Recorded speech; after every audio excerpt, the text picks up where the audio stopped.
হযরতে জাবির ইবনে সামুরা রাদিয়াল্লাহু তাআলা আনহু থেকে হাদিস বর্ণনা, তিনি বলতেছেন জগতের উম্মতে মুহাম্মদীর দলেরা, আমি জাবির ইবনে সামুরা আমার দয়াল নবীজির দরবারে বসা, এমন টাইমে আমি দেখলাম একটা ইহুদি মহিলা নতুন আমার নবীর হাতে হাত রাইখা ইসলাম ধর্ম গ্রহণ করছে।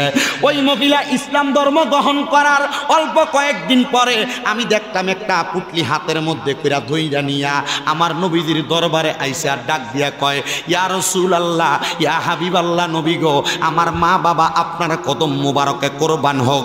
নবী গো, আপনি দয়াল নবী রহমাতুল লিল আলামিন নবীর কাছে আমি মহিলা একটু হাদিয়া নিয়ে আসছি। আমার নবী কয় আলহামদুলিল্লাহ। ওই মহিলা একটা ডাক দিয়া কই, ইয়া রাসূলুল্লাহ, নবী গো, আমি তো নব মুসলিম মহিলা, অল্প একটু হাদিয়া নিয়ে আসলাম। আমার নবী কয় আলহামদুলিল্লাহ। রহমতের নবী বলেন, ছোট একটা ভান্ডার মধ্যে পুটলির মধ্যে কইরা ওই মহিলা আমার কাছে ওই পুটলিটা দিয়া কই, ইয়া রাসূলুল্লাহ, আমার খেজুরের বাগানের প্রথম খেজুর হইল এগুলা, আপনি নবীর জন্য হাদিয়া, আপনি নবী কবুল করেন। আমার নূরের নবী রাহমাতুল লিল আলামিন নবী ওই হাদিয়াটা গ্রহণ করলেন। নবীজির মসজিদে নববী মানে মদিনা শরীফের বারান্দার মধ্যে 70 জন মতান্তরে 72 জন সাহাবায়ে কেরামের একটা টিম ছিল, যেই টিমটারে বলা হয় আহলে সুফা। মনে কষ্ট নাই, একটু আমার সাথে কথাটা জবাব দেন। ওই টিমটাকে বলা হয় আহলে সুফা, আবার ওই টিমটার নাম আহলে সুরে আহলে, উত্তর দিতে পারবেন কেউ প্রশ্ন করলে। ওই টিমের নাম হলো আহলে সুফা। আমার নবী বলেন, ওই পুটলিতে যেই পরিমাণ খেজুর উপর দিয়ে আইডিয়া করা গেছে, এই খেজুর সবার হবে না, এই খেজুর সবার হবে না। আমার নবীজি ওই পুটলিটারে নবীজির হাত মোবারক দ্বারা এমন ভাবে ধইরা একজন সাহাবীর কাছে দিয়া বলে, সাহাবী, এই পুটলিটা নিয়ে তুমি আমার সব সাহাবীদেরকে খেজুর দাও, তবে সাবধান সতর্ক, তাদেরকে বলবা তারা যেন বিসমিল্লাহ বইলা খেজুরের পাত্রে হাত দেয়। ওই পুটলি যে সাহাবী নিছে উনি হইল ইসলামের চতুর্থ খলিফা হযরতে আলী কাররামাল্লাহুল ওয়াজহু, সুবহানাল্লাহ। উনি ওই পাত্রটা হাতের মধ্যে নিয়া সব সাহাবায়ে কেরামের সামনে সামনে যায়। সাহাবায়ে কেরাম একটা একটা কইরা খেজুর নেয় আর বিসমিল্লাহ কইয়া মুখে দেয়, একটা একটা কইরা বিসমিল্লাহ কইয়া কইয়া খেজুর নেয়। বাজান আমার, যখন এই খেজুরগুলা নিতে নিতে 70 মতান্তরে 72 জন খাইল। খাওয়ার পরে আমার নবীদের সামনে হযরত মাওলা আলী খেজুরের প্যাকেটটা মানে পুটলিটা কইলা দেখাইতেছে।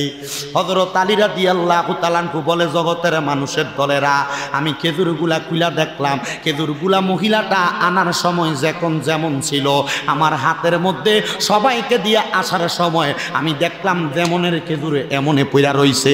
তার মানে বোঝা যায় রাহমাতুল লিল আলামিন নবী কইছে বিসমিল্লাহ বইলা ধরার জন্য আর মুখের মধ্যে দিয়া আলহামদুলিল্লাহ আদায় করার জন্য। আমি আমার নবীজির দিকে তাকায় তাকায় রইলাম আর আমার নবী আমার দিকে তাকায় তাকায় মুস্কি মুস্কি হাসে।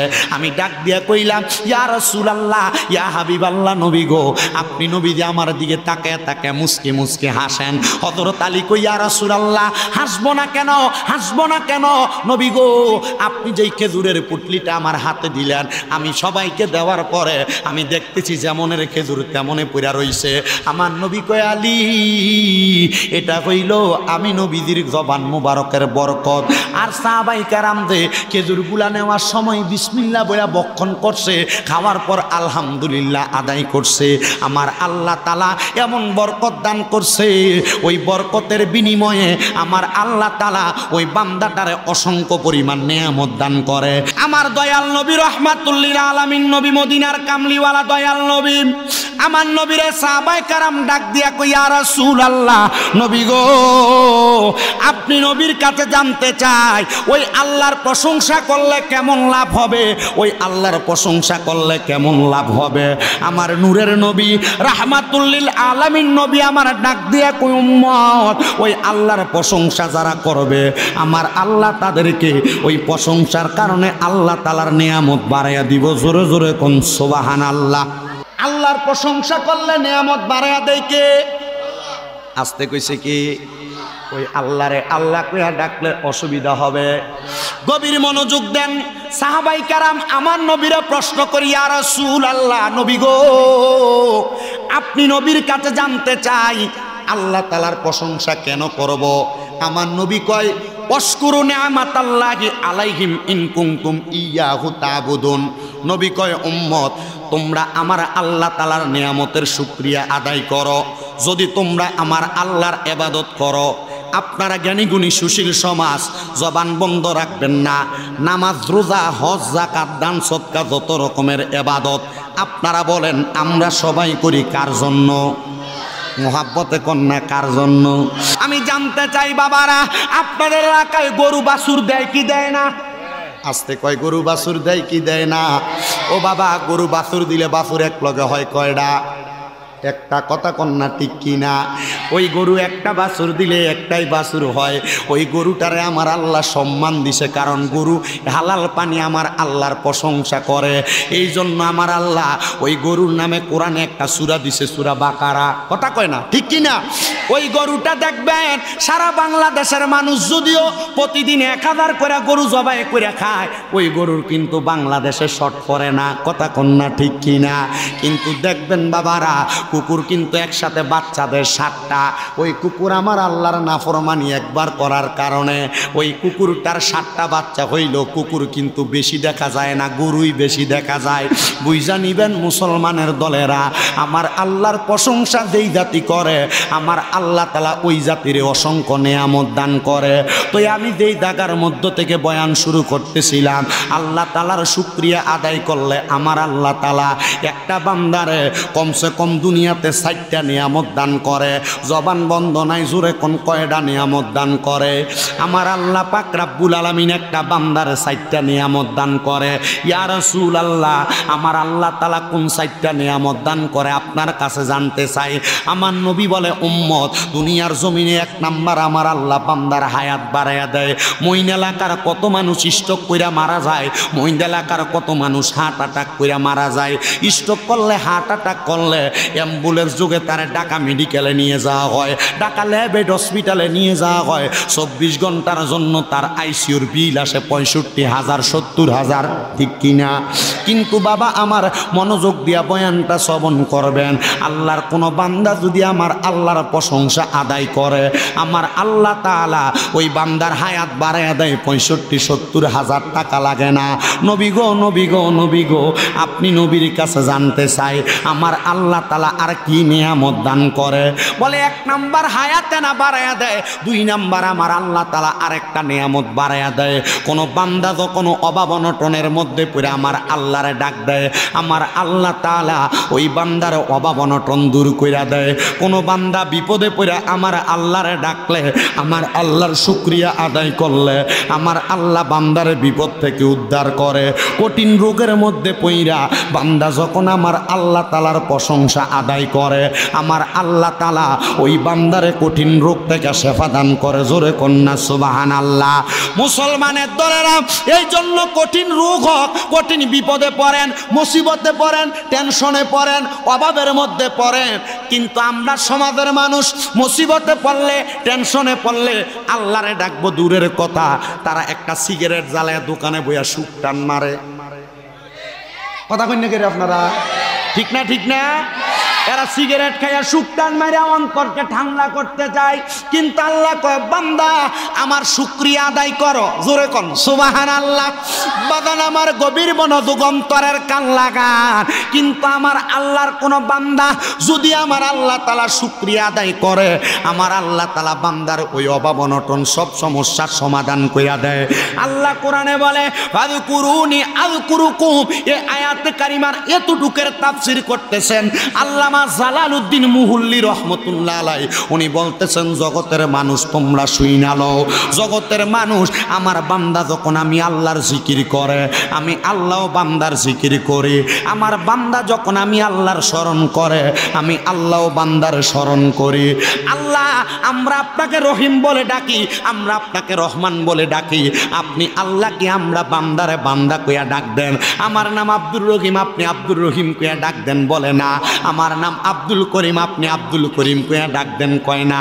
প্রখ্যাত মুফাসসির হযরতে আব্দুল্লাহ ইবনে আব্বাস রাদিয়াল্লাহু তাআলা আনহু উনি ওনার তাফসীর ইবনে আব্বাসের মধ্যে এই আয়াতে কারিমার ব্যাখ্যা করতে যে উল্লেখ করতেছে, আল্লাহর কোন বান্দা যদি বিপদের মধ্যে পইরা আমার আল্লাহরে ডাক দে, আল্লাহ কয় বান্দা আমি তোমার বিপদ থেকে উদ্ধার কইরা তোমার ডাকে সাড়া দেই। বান্দা যখন কঠিন রোগে আক্রান্ত হইয়া আমার আল্লাহ তাআলারে আল্লাহ কইয়া ডাক দেয়, আল্লাহ কয় বান্দা কঠিন রোগ থেকে শেফা দান কইরা তোমার ডাকে আমি সাড়া দেই। আল্লাহ পাক রব্বুল আলামিন কয় বান্দা কঠিন কোন মুসিবতের মধ্যে পইরা আমার আল্লাহরে যখন আল্লাহ কইয়া ডাক দাও, আমি আল্লাহ তাআলা তোমারে কঠিন মুসিবত থেকে উদ্ধার করি। বাজান আমার, এই জন্য বিপদে পড়লে টেনশন করবেন না, মুসিবতে পড়লে টেনশন করবেন না, কঠিন রোগ বিমার হইয়া গেলে টেনশন করবেন না। বলে হুজুর কেন কেন কেন? আমি আল্লাহর কোরআন থেকে একটা আয়াত তেলাওয়াত করেছি। আল্লাহ বলেন লা ইউকাল্লিফুল্লাহু নাফসান ইল্লা উসআহা। জবানটা খুইলা জোরে জোরে পড়েন আল্লাহু আকবার। আরো মুহাব্বতের আওয়াজে কোন আল্লাহু আকবার।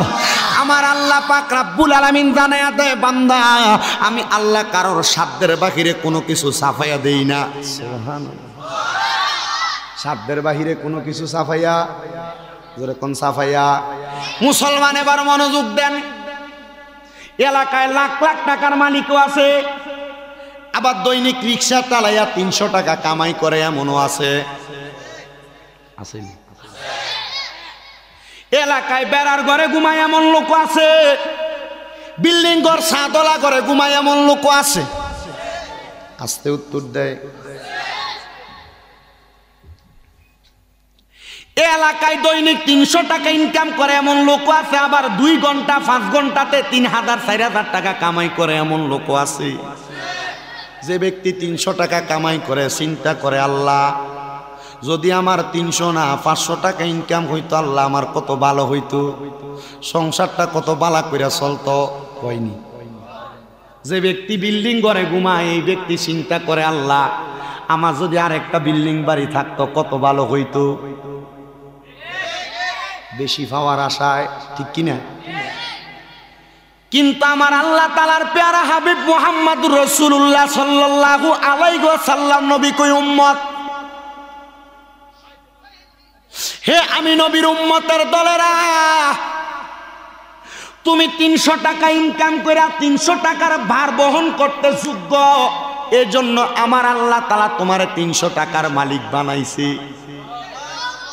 তোর মোবাইলটা ফিরে গেছে, মাইকে ডাক দিছি।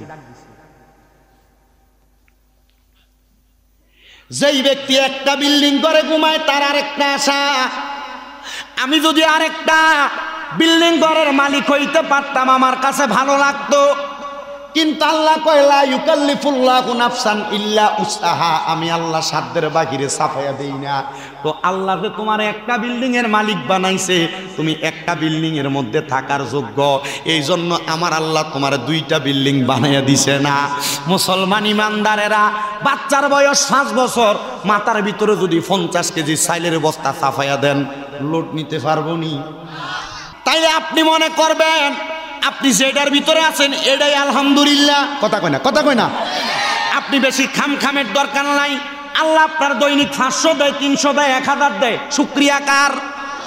আল্লাহর নবী কই উম্মত যখন তুমি শুকরিয়া আদায় করবা আমার আল্লাহ তোমারে বাড়াইয়া দিব। জোরে কন্যা সুবহানাল্লাহ। বাজানো হে আমার জ্ঞানী গুণী ভাই বাবারা বন্ধুরা গো, আমার আল্লাহ কেমন নিয়ামত বাড়াইয়া দেয় শুনেন, আমার আল্লাহ কেমন নিয়ামত বাড়াইয়া দেয় শুনেন। হযরতে জাবির ইবনে সামুরা রাদিয়াল্লাহু তাআলা আনহু থেকে হাদিস বর্ণনা, তিনি বলতেছেন জগতের উম্মতে মুহাম্মদীর দলেরা, আমি জাবির ইবনে সামুরা আমার দয়াল নবীজির দরবারে বসা, এমন টাইমে আমি দেখলাম একটা ইহুদি মহিলা নতুন আমার নবীর হাতে হাত রাইখা ইসলাম ধর্ম গ্রহণ করছে। ওই মহিলা ইসলাম ধর্ম গ্রহণ করার অল্প কয়েকদিন পরে আমি দেখলাম একটা পুটলি হাতের মধ্যে কইরা ধইরা নিয়া আমার নবীজির দরবারে আইসে আর ডাক দিয়া কয়, ইয়া রাসূলুল্লাহ, ইয়া হাবিবাল্লাহ, নবী গো, আমার মা বাবা আপনার কদম মোবারকে কোরবান হোক। নবী গো, আপনি দয়াল নবী রহমাতুল লিল আলামিন নবীর কাছে আমি মহিলা একটু হাদিয়া নিয়ে আসছি। আমার নবী কয় আলহামদুলিল্লাহ। নবী কি কইছে? হাদিয়া কি বেশি না কম? ওই মহিলা একটা ডাক দিয়া কইয়া, রাসূলুল্লাহ, নবী গো, আমি তো নব মুসলিম মহিলা, অল্প একটু হাদিয়া নিয়ে আসলাম। আমার নবী কয়, আলহামদুলিল্লাহ। রহমতের নবী বলেন, ছোট একটা ভান্ডার মধ্যে, পুটলির মধ্যে কইরা ওই মহিলা আমার কাছে ওই পুটলিটা দিয়া কইয়া, রাসূলুল্লাহ, আমার খেজুরের বাগানের প্রথম খেজুর হইল এগুলা, আপনি নবীর জন্য হাদিয়া, আপনি নবী কবুল করেন। আমার নূরের নবী, রাহমাতুল লিল আলামিন নবী ওই হাদিয়াটা গ্রহণ করলেন। নবীজির মসজিদে নববী মানে মদিনা শরীফের বারান্দার মধ্যে 70 জন মতান্তরে 72 জন সাহাবায়ে কেরামের একটা টিম ছিল, যেই টিমটারে বলা হয় আহলে সুফা। মনে কষ্ট নাই, একটু আমার সাথে কথাটা জবাব দেন। ওই টিমটাকে বলা হয় আহলে সুফা। আবার ওই টিমটার নাম আহলে সুরে আহলে, উত্তর দিতে পারবেন কেউ প্রশ্ন করলে। ওই টিমের নাম হলো আহলে সুফা। আমার নবী বলেন, ওই পুটলিতে যেই পরিমাণ খেজুর উপর দিয়ে আইডিয়া করা গেছে, এই খেজুর সবার হবে না, এই খেজুর সবার হবে না। আমার নবীজি ওই পুটলিটারে নবীজির হাত মোবারক দ্বারা এমন ভাবে ধইরা একজন সাহাবীর কাছে দিয়া বলে, সাহাবী, এই পুটলিটা নিয়ে তুমি আমার সব সাহাবীদেরকে খেজুর দাও, তবে সাবধান, সতর্ক, তাদেরকে বলবা তারা যেন বিসমিল্লাহ বইলা খেজুরের পাত্রে হাত দেয়। ওই পুটলি যে সাহাবী নিছে উনি হইল ইসলামের চতুর্থ খলিফা হযরতে আলী কাররামাল্লাহুল ওয়াজহু, সুবহানাল্লাহ। উনি ওই পাত্রটা হাতের মধ্যে নিয়ে সব সাহাবায়ে কেরামের সামনে সামনে যায়। সাহাবায়ে কেরাম একটা একটা করে খেজুর নেয় আর বিসমিল্লাহ কইয়া মুখে দেয়, একটা একটা করে বিসমিল্লাহ কইয়া কইয়া খেজুর নেয়। বাজান আমার, যখন এই খেজুরগুলা নিতে নিতে 70 মতান্তরে 72 জন খাইল। খাওয়ার পরে আমার নবীদের সামনে হযরত মাওলা আলী খেজুরের প্যাকেটটা মানে পুটলিটা কইলা দেখাইতেছে। হযরত আলী রাদিয়াল্লাহু তাআলা আনহু বলে, জগতের মানুষের দলেরা, আমি খেজুরগুলা কইলা দেখলাম, খেজুরগুলা মহিলাটা আনার সময় যখন যেমন ছিল, আমার হাতের মধ্যে সবাইকে দিয়ে আসার সময় আমি দেখলাম যেমনের খেজুরে এমনে পইরা রইছে। তার মানে বোঝা যায় রাহমাতুল লিল আলামিন নবী কইছে বিসমিল্লাহ বইলা ধরার জন্য, আর মুখের মধ্যে দিয়া আলহামদুলিল্লাহ আদায় করার জন্য। আমি আমার নবীদের দিকে তাকায় তাকায় রইলাম, আর আমার নবী আমার দিকে তাকায় তাকায় মুস্কি মুস্কি হাসে।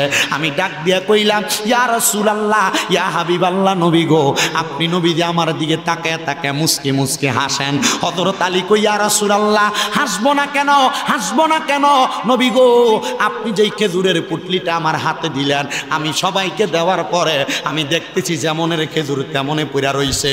আমার নবী কয়, আলী, এটা হইল আমি নবীজির জবান মুবারকের বরকত।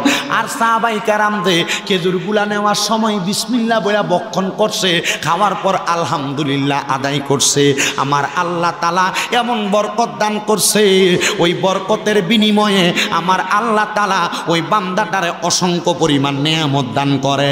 এই জন্য আমার মইনদের বাবারা, যখন যেই কর্ম করেন না কেন বিসমিল্লাহ বইলা শুরু করবেন, যখন যেই কর্ম শেষ করেন না কেন করার পরে আলহামদুলিল্লাহ আদায় করবেন। যা কামাই করেন না কেন আলহামদুলিল্লাহ আদায় করবেন। যেই ঘরে থাকেন না কেন আলহামদুলিল্লাহ আদায় করবেন। দেখবেন বরকত আমার আল্লাহ তাআলা এমনভাবে বাড়াইয়া দিবে। এই জন্য এই কথাগুলা পুরুষ মানুষের চাইতে আমি আমার পর্দার অন্তরালের মা বোনদেরকে একটু বেশি বেশি করে বলতে চাই। আমার মইন এলাকার পর্দার অন্তরালের মা বোনেরা, আপনার স্বামীর ইনকাম যদি কম হয় কানের কাছে ঘ্যান ঘ্যান ঘ্যান ঘ্যান করবেন না। আপনার স্বামী যদি অল্প টাকা কামাই করে আপনি না শুকরিয়া আদায় করবেন না। তাহাজ্জুদ নামাজ পইরা পইরা আমার আল্লাহ তাআলার কাছে দোয়া করবেন।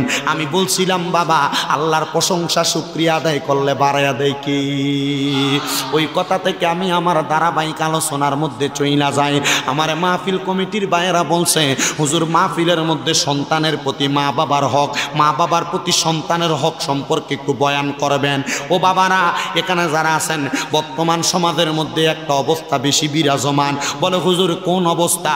দেখবেন অনেক সন্তান ভাইয়ে ভাইয়ে ঝগড়া করে মা বাপরে ভাত দেয় না। বউ বলছে তোমরা 2-3 ভাই তুমি কেন একা খাওয়াইবা? এই কথা শুই না ভাই মা বাপরে জুদা কইরা দেয়, আলাদা কইরা দেয়। আসেনি আসেনি? কেন এই কাহিনীটা হয়? নবীর হাদিস থেকে শোনার চেষ্টা করবেন। কিসের বোতল? মাহফিলের সম্মানিত সভাপতি আমার উস্তাদের মতো হযরত মাওলানা জয়নাল আবেদিন সুন্নি আল কাদেরী সাহেব, উনি যদি এমন একটা পানির বোতল লাল শালুক হোটেল থেকে কিনতে যায়, কত কত যদি 20 টাকা না দিয়া পানিটাও উনি এমনি পান কইরা চলে আসে, অবস্থা কি ভালো না খারাপ? তার মানে বোঝা যায় 20 টাকা দিলে দোকানদার পানি দিব। কথা কয় না? 20 টাকা দিলে দোকানদার পানি দিবে। 20 টাকা না হইলে যেমন আমি পানিটা পান করতে পারবো না। মনে রাখবেন বুড়ো বুড়ো বাবারা, সন্তান জন্ম দিছেন যে মা বোনেরা, সন্তান জন্ম দিছেন যেই ভাই বাবারা, আপনারও কিন্তু সন্তান জন্ম দেওয়ার পর দায়িত্ব শেষ হয় নাই।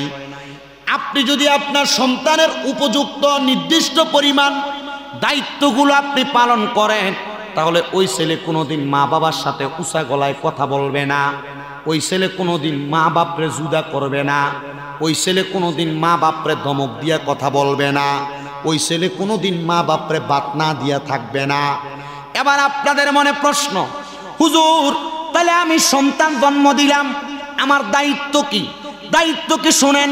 আল্লাহর নবী রহমাতুল লিল আলামিন নবীজির হাদিস শরীফ, হযরতে আনাস ইবনে মালিক রাদিয়াল্লাহু তাআলা আনহু, নরমাল কোন সাহাবী না, খাদেমুর রাসূল যার উপাধি আনাস ইবনে মালিক রাদিয়াল্লাহু তাআলা আনহু, আমার নবীজির 10 বছর টানা খেদমত করার কারণে আমার নবী তার উপাধি দিলেন খাদেমুর রাসূল। জোরে জোরে কোন সুবহানাল্লাহ। আনাস ইবনে মালিক বলেন, আমি আমার নবীজির সামনে দাঁড়ানো, এক সাহাবী আয়েশা নবীরে ডাক দিয়া কই, ইয়া রাসূলুল্লাহ, আমরা যখন সন্তান জন্ম দিব, নবী গো আমাদের সন্তানের উপর আমরা মা বাবার কোনো দায়িত্ব আছে কিনা? আমার নবী বলে, হ্যাঁ ও সাহাবায়ে কেরাম, অবশ্যই একটা মা বাবা সন্তান জন্ম দেওয়ার পরে ওই মা বাবার সন্তানের উপর কিছু দায়িত্ব আছে। নবী গো কি দায়িত্ব আপনি নবী বলেন না? আমার নবী বলেন, 1 নাম্বার, একটা মা বাবা যখন সন্তান জন্ম দেয়, মা বাবার দায়িত্ব হলো ওই সন্তানের কানের মধ্যে আজান দেওয়া। 1 নাম্বার দায়িত্ব সন্তানের কানের মধ্যে গান গাওয়া। হ্যাঁ, কি দেওয়া? 2 নাম্বার দায়িত্ব সন্তান জন্মগ্রহণ করার 7 দিনের মাথায় তার চুলগুলা মুন্ডায়া দেওয়া, কামাইয়া দেওয়া। কি করা? ডাক্তার কইছে সিজারের রোগী, চুল যেন না কামায় অসুবিধা হবে। ও বাবা, জানতে চাই সকল ডাক্তারের ডাক্তার মুহাম্মাদুর সাল্লাল্লাহু। আগের যুগের মানুষের হাফে কামড়াইলে, কামড়াইতো না? আশেক বলতেছে, আবু বকর সিদ্দিকের হাফে কামড়াইছে, আঙ্গ নবীর মুখের তুতু বালা হয়ে গেছে, হাইরে বালা হয়ে গেছে। হাইরে সেই যুগে কি উজা বৈদ্য এগুণ ছিল নি? হাইরে সেই যুগে কি উজা বৈদ্য এগুণ ছিল নি? বিজ্ঞানীদের মহাগুরু আঙ্গ নবীজি বলেন, বিজ্ঞানীদের বিজ্ঞানী। মারহাবা কইতেন না? বিজ্ঞানীরা রকেটে চড়ে চাঁদের দেশে যায়, আঙ্গ নবী রকেটে সারা মেরাজেতে যায়, বাইরে মেরাজেতে যায়। সেই যুগে কি রকেটে মকেট এগুণ ছিল নি? বিজ্ঞানীদের বিজ্ঞানী আঙ্গ নবীজি বলেন, বিজ্ঞানীদের বিজ্ঞানী। আমার জ্ঞানী গুণী ভাই বাবার বন্ধুরা, তাহলে 2 নাম্বার দায়িত্ব সন্তান জন্ম দেওয়ার পর, জোরে কয় না রে, মাথা কামাইয়া দেওয়া। নবী বলে 3 নাম্বার দায়িত্ব সন্তান জন্মগ্রহণ করার পর যদি মা বাবা উপযুক্ত সম্পদের মালিক হয়, ওই সন্তানের নামে ছেলে যদি হয় 2টা বকরি, মেয়ে যদি হয় 1টা বকরি দিয়া আকিকা প্রদান করা। আকিকা কেন দিবে? নবীজি বলেন ওই সন্তানের যদি কোনো রোগ বালা মুসিবত থাকে, তাহলে যখন আকিকার মাধ্যমে দম দেওয়া হয়, রক্ত প্রবাহিত করা হয়, ওই আকিকার মাধ্যমে সন্তানের বিপদ আপদ বালা মুসিবত রোগগুলা কাইটা যায়। জোরে কোন। এই জন্য যারা আকিকা দিতে পারেন নাই, চেষ্টা করবেন সন্তানের আকিকা দেওয়ার জন্য। 4 নম্বর দায়িত্ব, নবী আমার বলেন একটা মা বাবা সন্তান জন্ম দেওয়ার পর 7 দিনের মাথায় ওই সন্তানের একটা সুন্দর নাম রাইখা দেওয়া।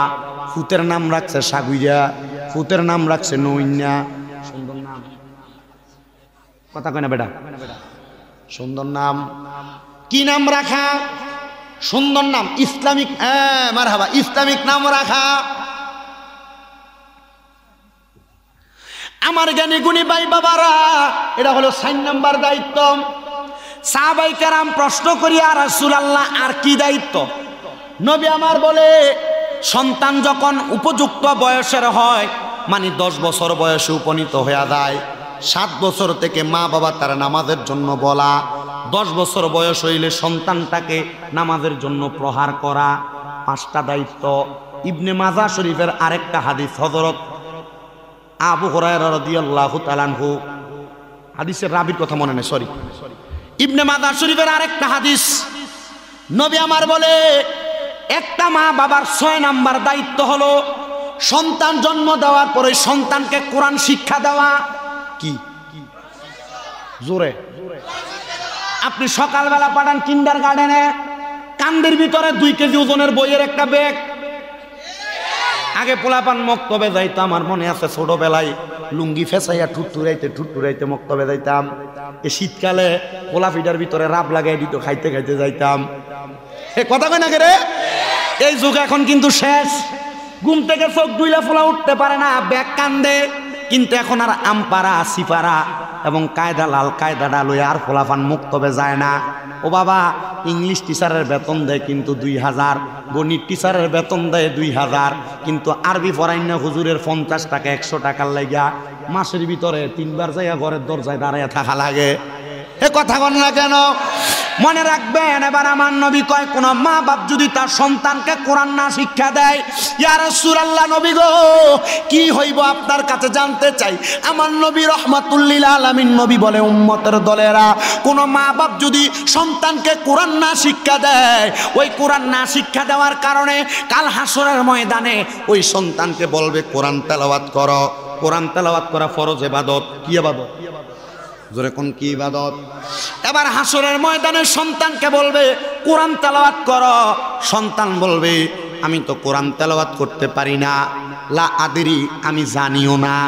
যখন বান্দা এই কথা বলবে, এই কথা বলার কারণে বলবে কেন তুমি কোরআন পড়তে পারো না?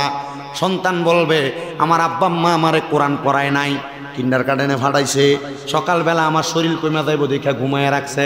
আছে না? থাক থাক থাক, ডাক দিও না, ফোলার শরীর কমে যাবো গা, শরীর নষ্ট হয়ে যাবো, মক্তবে ফাটানোর দরকার নাই। এটারে দেন হাঁফানি ধরে, ক্যান্সার ধরে, আসার ধরে, গ্যাস্ট্রিক ধরে, কথা কন না? আর যেটা সকালবেলা উঠা মক্তবে জায়গা টুটুরাইতে মক্তবটাকে আইয়া কোনো রকম গোসল করে ভাত কটা খাইয়া আবার স্কুলে মাদ্রাসার জায়গা, এটা দেখবেন আর কোনো সমস্যা নেই। কারণ এটার উপরে রহমতের ফেরেশতারা ছায়া দেয়, নিচে দিয়া রহমতের ফেরেশতারা ফাঁকা বিছিয়ে দেয়। মারহাবা বল না? আমার ভাইয়ারা, বাবারা, বন্ধুরা, গভীর মনোযোগ অন্তরের কানটা লাগাইয়া শুনেন। ওই সময় কাল হাসরের ময়দানে যেই মা বাপ তার সন্তানদের কোরআন শিখাইব না, ওই সন্তানের মা এবং বাবারে ডাক দিব, এ সন্তানের মা বাবা, তুমি কি তোমার সন্তানদের কোরআন শিখাও নাই? বলবে না, দুনিয়ার ব্যস্ততায় থাইকা অন্য জায়গায় পড়ালেখা করাইব, এই জন্য তারা আমি কোরআন শিখাইতে পারি নাই। তখন ফুলসেরাতের পারে নিয়া সন্তানের বাবাটার পাগুলা থাকবে ফুলসেরাতের, একবারে ফুলসেরাত, আমাদের গাং আছে না, গাং, খাল, নদীর 2 ফারে যখন ব্রিজ হয়, এক মাথা এক সাইডে থাকে, আরেক মাথা আরেক সাইডে।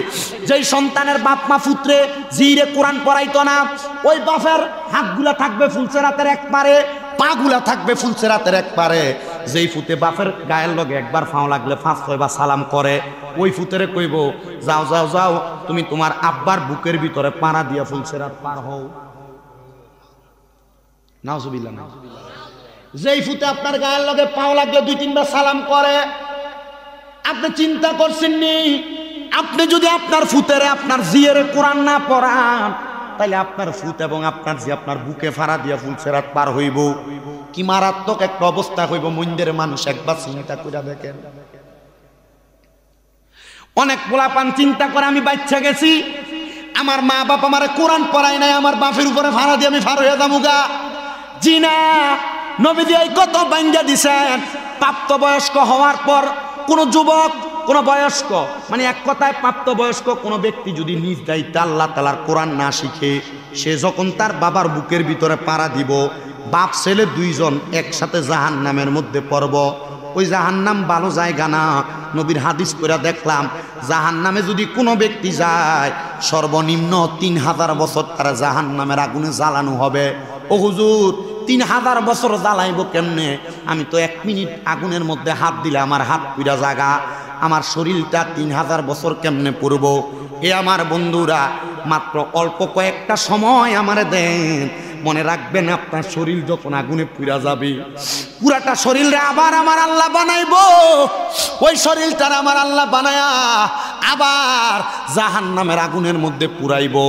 ও মুসলমান, ও ইমানদারের দলেরা, চিন্তা করছেননি কত কষ্ট দেওয়া হবে?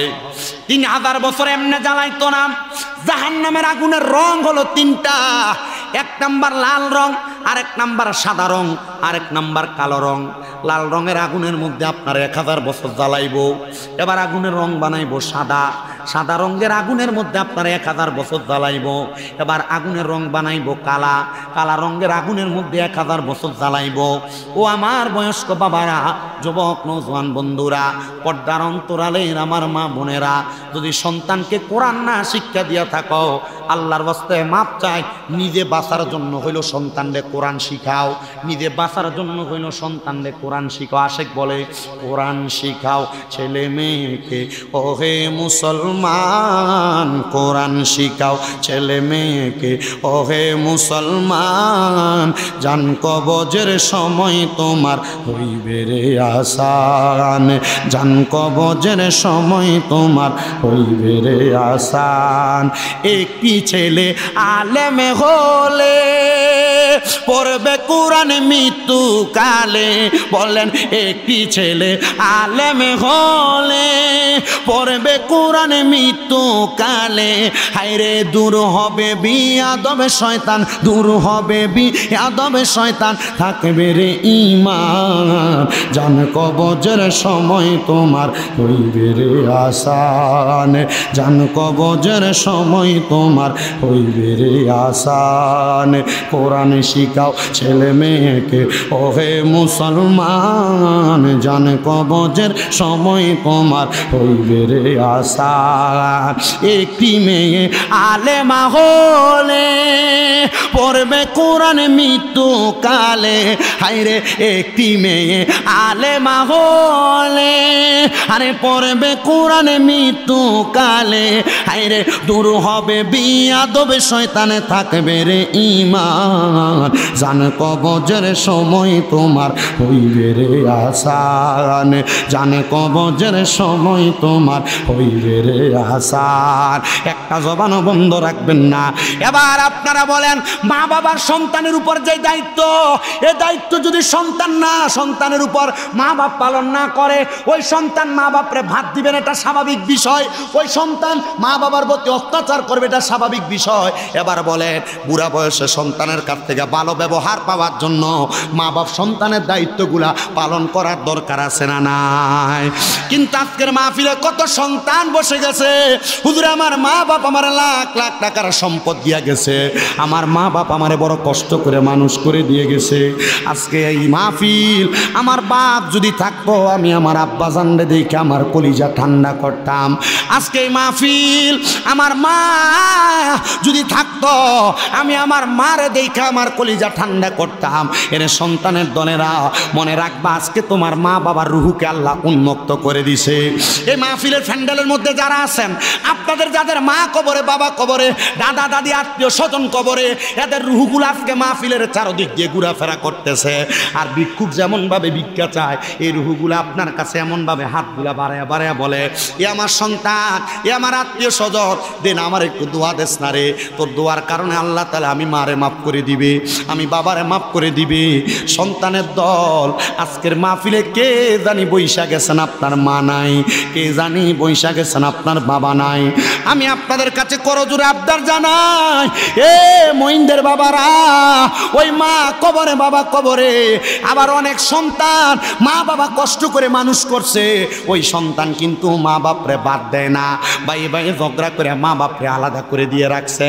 সন্তান তোমার কাছে আবদার, পারলে দেও, তোমার পাও আমার সামনে দাও, আমি শামীম দাদা দিব্যা দিয়া তোমার পাও পরিষ্কার করে দিমু। কেমনে রে ওই মা বাপরে জুদা করে দিছ, কেমনে রে ওই মা বাপরে আলাদা করে দিছ। ওয়াদা করো আজকে এখান থেকে বাড়িতে যাইয়া ওই মার পাটার মধ্যে ধরবা, ওই বাবার পাটার মধ্যে ধরবা, মা বাবার পাটার মধ্যে ধরে বলবা, ও গো মা, ও আব্বা, আল্লাহর রাস্তায় আমি সন্তানরে মাফ করে দেন। যতক্ষণ পর্যন্ত আপনার মা আপনার বাবা মুখ দিয়ে বলছে আপনারে মাফ করে দিছি, ততক্ষণ পর্যন্ত মা বাবার পাও ছাড়বেন না। অনেকে চিন্তা করে, হুজুর মা বাবার পা ধরবো দূরের কথা, হুজুর আমি তো দুই ঈদের সময় মা বাবার পা শুয়ে সালামই করি না, আমি কেন মা বাবার পা ধরে মাপ চাইতাম। আর আজকে মইনদের মাহফিল, আশিকানে মুস্তাফা সাল্লাল্লাহু আলাইহি সাল্লাম সংগঠনের মাহফিল, কবুল হবে কি হবে না এটার গ্যারান্টি কেউ দিতে পারবে না। তবে আমি শামীম রাজা একটা গ্যারান্টি দিয়া যাই, যখন আগামীকালকে দেখবা এই মইনদের চা দোকানে বৈশা এলাকার কোনো মুরব্বী বলতেছে, হ্যাঁ একটা ছেলে আসছে শামীম রাজা ওয়াজ করার জন্য, তার কথা শুই না রাত্রবেলা আমার ফুতে বাড়িতে যে আমি আব্বার পায়ে ধরে মাপ চাইছে, কোনো দিন আমার ফুতে আমি আব্বার লগে বেয়াদবি করে নাই, কোনো দিন আমার সন্তান আমি মার লগে বেয়াদবি করে নাই, মনে করবা আজকের মাহফিল কবুল হয়ে গেছে। অনেকে চিন্তা করে, হুজুর আমি মা বাবার পায়ে ধরে মাপ চামু কেমনে শরম লাগে, আমি তো কোনো দিন মা বাবার সাথে অন্যায় করি নাই। মনে রাখবেন, আম্মা আব্বার কদমের কাছে কেউ যদি ছোট হয়, তার সমস্ত পৃথিবীর কাছে বড় বানায় দেয় একজন, তিনি হলো আমার এমন কোনো যোগ্যতা নাই। মাদ্রাসায় ক্লাস 7, 8, 6, 7 ছাত্র, ওয়াজ মাহফিলে শুই না, আম্মা আব্বা ঘুমন্ত অবস্থায় যা পায়ের মধ্যে চুমা দিছি, আর আমি এখন এমন সম্মান পাই যে সম্মানের আমি যোগ্য না, আল্লাহ আমারে তার চাইতে হাজার হাজার গুণ বেশি সম্মান দিছে। কিন্তু অনেকে চিন্তা করে, হুজুর যাদের বাড়িতে বাবা আছে তারা বাড়িতে যাইয়া বাবার পায়ে ধরে মাপ চাইব। হুজুর আমার তো আব্বা নাই, আমি কার পায়ে ধরে মাপ চাইব? অনেকে চিন্তা করে, হুজুর যাদের বাড়িতে মা আছে তারা বাড়িতে যাইয়া মা আর পায়ে ধরে মাপ চাইব। হুজুর আমার তো মা নাই, আমি কার পায়ে ধরে মাপ চাইব? হে আমার মইনদের বাবারা, ওই মা বাবা যদি কবরে থাকে, মাপ চাওয়ার তোমার সুযোগ নাই, আল্লাহর ওয়াস্তে ক্ষমা চাই। একটু পরে যদি আখিরি মুনাজাত প্রধান বক্তার সাথে তোমরা করবা, ওই মুনাজাতের মধ্যে রব্বির হামহুমা কামা রব্বায়ানি সগীরা বইলা কোন আল্লাহর বান্দা যদি চোখের মনি কোঠার মধ্যে একটা মাছের মাথা পরিমাণ পানি চাইরা দিয়া কান্দে, ওই পানি মাটিতে পড়ার আগে আমার আল্লাহ তাআলা তার মা বাবার জীবনের গুনাহগুলো মাফ করে দেয়। এই জন্য আমার মইনদের বাবা, ও মইনদের যুবক ভাইরা, কে জানি আজকের মাহফিলে বসছো, তোমার মা কবরে তোমার বাবা কবরে, একবার চিন্তা করে দেখো, ওই মা বাপ যদি তোমার পয়সা থাকতো, অসুস্থ থাকতো, প্রতি মাসে যদি মা বাবার জন্য 1000 টাকার ওষুধ কিনা লাগতো, 12 মাসে তো তোমার 12,000 টাকার ওষুধ কিনা লাগতো। সন্তান চিন্তা করো, ওই মা বাপ যদি বাইচা থাকতো, মাসে যদি 1000 টাকার ফল কিনা তুমি তোমার মারে খাওয়াইতা, 12 মাসে কি 12,000 টাকার ফল কিনা খাওয়ার লাগতো না? আরে মা বাপরে যদি ভাত খানার খরচটা তুমি বহন করতা, চিন্তা করে দেখো, মা বাবার পেছনে কি তোমার 12 মাসে 20, 30, 50,000 টাকা লাগতো না? তোমার মা বাপ তোমার লাখ লাখ টাকার জায়গা সম্পদ দিয়া গেছে, কিন্তু ওই জায়গা সম্পদে যদি তুমি ভাড়া থাকতা, প্রতি মাসে যদি 5,000 টাকা করে ভাড়া দিতা, একবার চিন্তা করে দেখো, 12 মাসে 60,000 টাকা ভাড়া লাগতো রে সন্তান। কই তোমার মা কবরে, তোমার আব্বা কবরে, তোমার কাছে একটা টাকাও তোমার মা চায় না, তোমার কাছে তোমার আব্বা কবর থেকে একটা টাকাও চায় না। সন্তান সবার কাছে আবদার। এখানে অনেক সন্তানেরা বসেছেন মা নাই, অনেক সন্তানেরা বসেছেন আপনাদের আব্বা নাই,